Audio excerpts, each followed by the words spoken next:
Hey folks, Randy here doing cut and trim. So I got a question on a video last week where I told you guys that I was getting a new mower, and I was asked why I went with Bradley mowers as opposed to some other brand. I got some sleep in my eyes.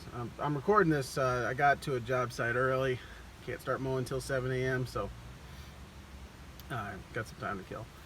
That's why it's all like fogged up and whatever, and I'm getting sleep out of my eyes. So the reason I went with Bradley is I guess we need to back up. When I first started my business in 2015, I didn't know what any mower brands were. I knew Toro, and that was it. I didn't name a brand. I had not heard of it. I might have heard of Exmark, but that was it. So, I did some research, and one of the things that I found as I was moving along, and I'm not going to recount the whole, process of me buying mowers and all that. But what I learned as I moved along was generally all lawn care, lawnmower manufacturers. One thing they all pretty much had in common was they're all expensive. You weren't. It was you were going to pay a lot no matter who you went with, and so I think I started researching different brands, and over the course of my research, eventually I just typed in cheapest commercial lawnmower, and I think actually World Lawn came up. And World Lawn, it actually, they weren't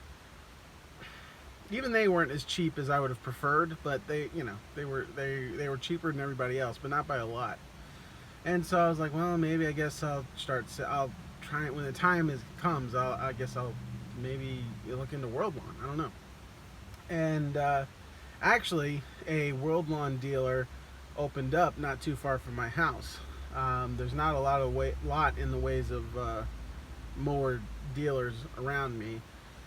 And so I was like, oh, okay, this will work. So I was like, maybe I'll go with World Lawn. And then World Lawn actually has a dealer open up that actually has machines in there. I can put my hands on them, mess around with them. And I don't know, maybe it was an omen. I don't know. But they went out of business pretty quick. So we never really got to that point. I know a couple guys that bought World Lawns. I don't know them enough to know, how they felt about them, but I don't know, seemed fine. But then one day I was just very randomly, looking on Amazon, and I just typed in lawnmower. If you can get everything else, you can get some weird stuff on Amazon. Maybe you can get a lawnmower on Amazon. And when I searched that, Bradley mowers came up. Because they had their mowers listed on Amazon. And so I was like, oh, that's interesting. And so I was looking at the pictures, because they were significantly cheaper. You had a hydro walk behind. They were starting at a little over $3,000, and so I was like, well, that's significantly cheaper than everybody else. And so I went on their website, looked at it, and the thing that really stuck out to me on their website was that the prices were good, but the mowers looked really cheap. When you looked on their website, they just didn't look solidly built. I don't know how else to say it. So I was like, well, we'll see. That this feels like a bad decision by me to buy these. I think that's where my mindset was at.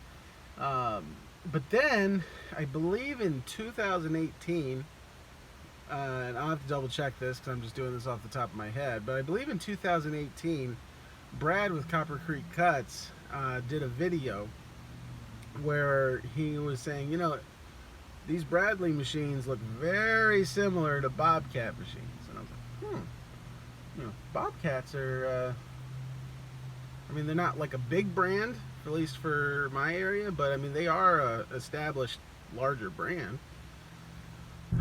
So if Bradleys are coming from the same factory, sounds like, or at least a lot of the parts are the same.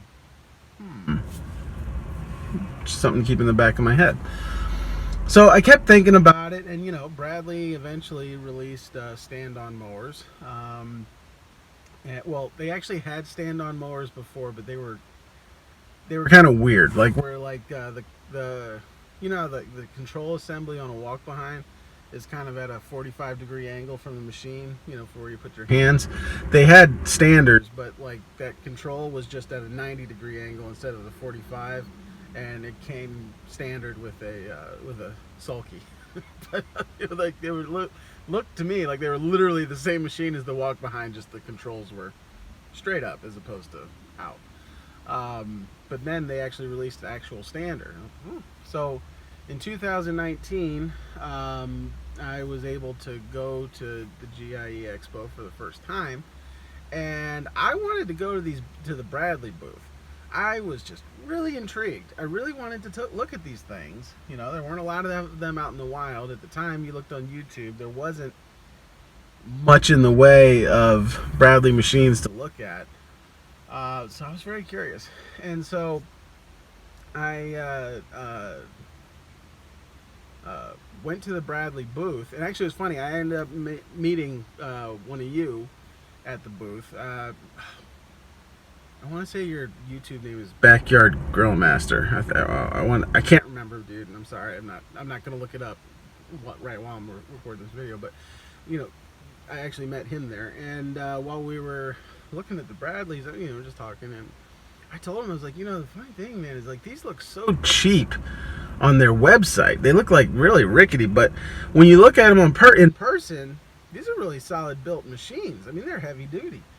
And it turned out that right behind me was one of the Bradley reps or employees. He overheard me and started talking to me, which I was a little embarrassed because I don't usually talk trash about people. If I had realized he was there, I'd have been a little bit more polite. And so I started talking to him, and I was like, I don't understand. Why are you guys so much cheaper than all these other brands? I don't understand that. And he explained to me that the reason they were able to be a couple $1,000 lower in price is because they go direct to consumer. This is something I hadn't actually thought about, but if you want to buy Toro or Wright or Exmark or Skag or whoever, you can't just go to Toro's website and place an order for a Toro. You can't go to Skag and place an order for a Skag. You have to find a dealer and buy from them. And while that's fine, the issue is the dealer's got to make money too. So Toro needs to make whatever it is they need to make to be successful. Well, they sell it to the dealer. Well, the dealer's got to make money too, or there's no point in selling the machine. So the dealer has to mark up the price of the machine. Probably a couple $1,000. I don't know. And then they sell it to you. Well, with Bradley, there's no dealer middleman. I mean, there are dealers, but I tried to work with a Bradley dealer that's like 30 miles away from me, and it's just weird. The guy I talked to didn't even realize they were a Bradley dealer. It was just a weird experience.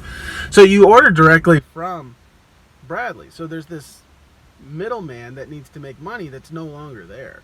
And so I was like, oh, well, that actually makes a lot of sense. That explains the large difference in price between Bradley and the next step up, which I guess, as far as price goes, which would be, I guess, World Lawn.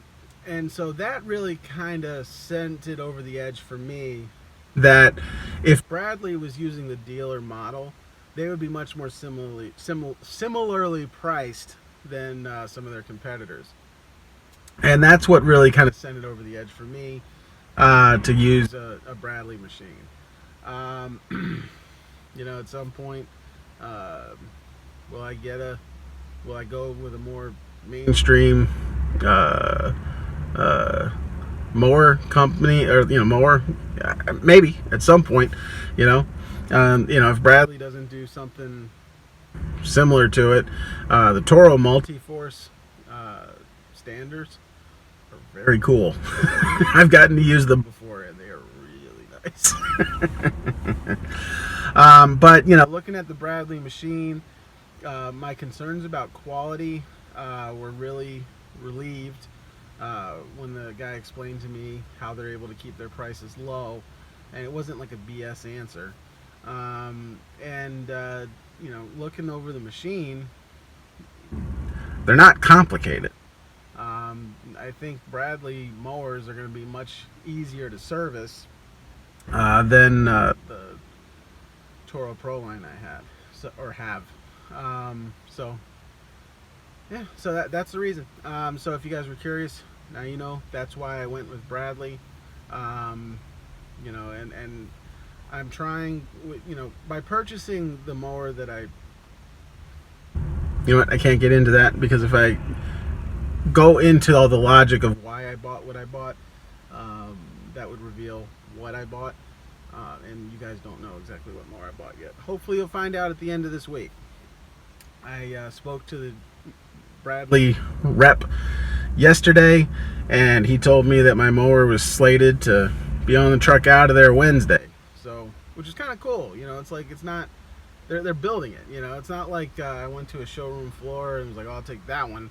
You know, it's like, when I placed the order, it sounds like my mower actually hadn't been put together yet, which is, I don't know, it's kind of cool. So, this is Randy with Dolan Cut and Trim. That is why I chose to buy a Bradley mower. So, hope you enjoyed this video. Hope it was helpful and informs your decision making. You know, the other big reason I went with a Bradley mower, actually just as an aside, is because it was the easiest one to pay cash for. It was the cheapest one. So, anyway, it's Randy with Dolan Cut and Trim.